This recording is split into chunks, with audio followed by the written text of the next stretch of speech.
বিবিধ সব দেব ঢেলে খিদে পেলে।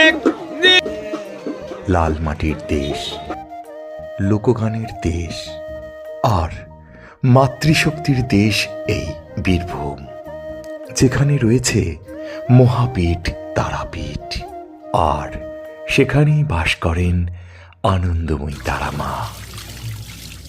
ভারতবর্ষের অন্যতম তন্ত্রভূমি এই মহাপীঠ তারাপীঠ। এখানে না এলে আপনি অনুভব করতে পারবেন না মায়ের শক্তির স্নিগ্ধতা। আচ্ছা, পুজো দিয়ে কেমন লাগলো? জয় মা, জয় মা, জয় মা, জয় মা তারা।